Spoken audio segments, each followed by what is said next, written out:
नमस्कार दोस्तों, हमारी आज की कहानी है बहू।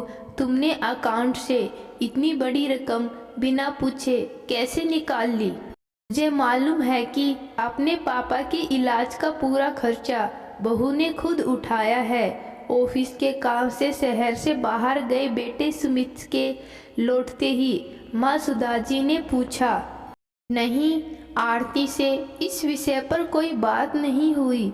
आरती ने फोन पर अपने पापा के हार्ट अटैक के बारे में मुझे बताया था, लेकिन रुपए पैसे की कोई बात नहीं हुई।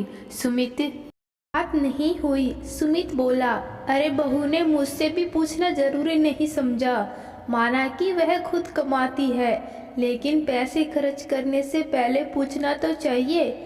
माँ ने नमक मिर्च लगाकर बेटे को उकसाया। थोड़ी देर बाद आरती हॉस्पिटल से आती है। वह काफ़ी जल्दी में थी। हॉस्पिटल ले जाने के लिए खाने की व्यवस्था भी करनी थी। आरती अपने माता पिता की इकलौती संतान थी। उसे आत्मनिर्भर बनाने में उसके माता पिता ने कोई कसर नहीं छोड़ी थी। इसी का परिणाम था कि आरती एक बड़ी कंपनी में अच्छी पोस्ट पर जॉब करती थी। वह उसकी मुलाकात सुमित से होती है। थोड़ी ही मुलाकातों में दोनों शादी के बंधन में बंधने का फैसला ले लेते हैं। आरती भी खुश थी कि एक ही शहर में ससुराल मायका होने से वह जरूरत पड़ने पर अपने माता पिता का सहारा बन सकती है।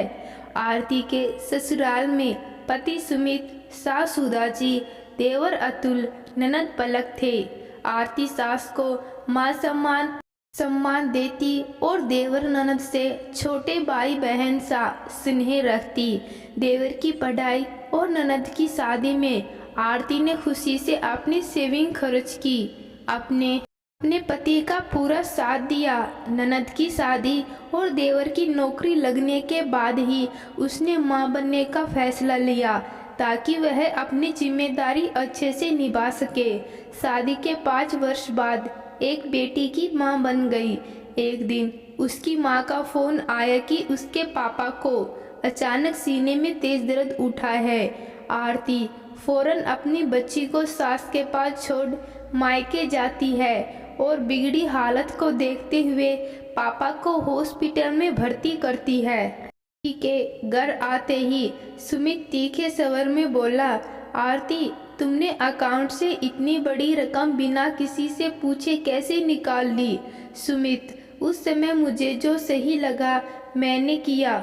बताने का समय ही कहा था। उस समय तो दिमाग में बस एक ही बात थी कि पापा का जल्द से जल्द ट्रीटमेंट शुरू हो जाए।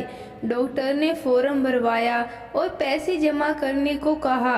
आप शहर से बाहर थे, रात का समय था। मैंने तुरंत अपने अकाउंट से ऑनलाइन पेमेंट कर दिया।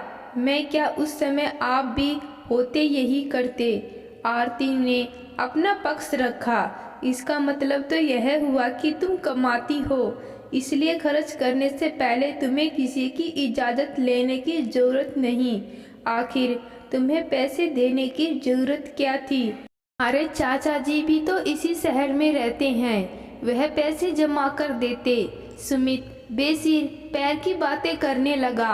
आरती का स्वर भी तेज हो गया। क्या एक बेटी का पिता के लिए कोई फर्ज नहीं बनता?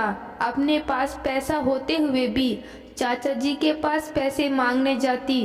क्या हमारा कर्तव्य नहीं बनता उनकी मदद करे? तभी सुधाजी बोली थी, एक तो गलती की और ऊपर से बहस कर रही हो। मुझे आप लोगों की सोच पर शर्म आ रही है।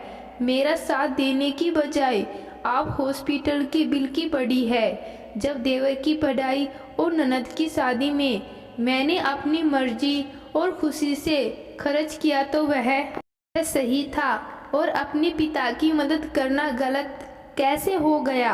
मैंने आप सबके लिए अपनी मर्जी से कितने तोहफे खरीदे वो सही था, लेकिन यहाँ से एक टाइम का टिफिन मायके ले जाना आप लोगों की आंखों में क्यों चुभता है? आपके इस तरह के विचारों ने अपने पराई की दीवार खड़ी कर दी।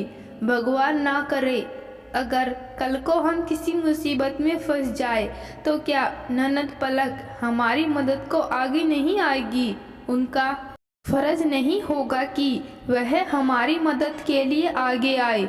अगर एक महिला अपनी सेविंग्स से अपने ससुराल की जिम्मेदारी पूरी करती है तो क्या वह अपने मायके के मामले में निर्णय नहीं ले सकती? मुझे तुरंत हॉस्पिटल जाना है। आप लोग इसी मुश्किल घड़ी में मेरा सहारा बनते हैं तो मुझे खुशी होगी, नहीं तो आगे से मैं भी अगर आप लोगों की तरह अपने पराये का भेद करने लगूं तो हमारा यह परिवार पूरी तरह से बिखर जाएगा। एक बार फिर से कह देती हूँ कि पापा की मदद कर मैंने कुछ गलत नहीं किया, बस संतान होने का फर्ज निभाया है। आरती ने सबके लिए खाना बनाया, बच्ची को खाना खिलाया और टिफिन लेकर अस्पताल जाने को निकलती है। तभी सुमित कहता है, मैं भी तुम्हारे साथ चलता हूँ। जिस तरह तुमने मेरी जिम्मेदारी को अपना समझ मेरा साथ दिया, उसी तरह अब मैं भी पति होने के नाते तुम्हारी हर जिम्मेदारी तुम्हारा साथ खड़ा रहूँगा। आरती की आंखों में खुशी के आंसू निकल पड़े। तो दोस्तों, हमारे समाज में आज भी बेटी अपने माता पिता के लिए चाहते हुए भी कुछ नहीं कर पाती। विवाहिता बेटी का अपने माता पिता के तकलीफ में साथ देना गलत नहीं है। ससुराल वालों को उसका सहयोग करना चाहिए। आज की कहानी आपको कैसी लगी कमेंट बॉक्स में ज़रूर बताना। धन्यवाद।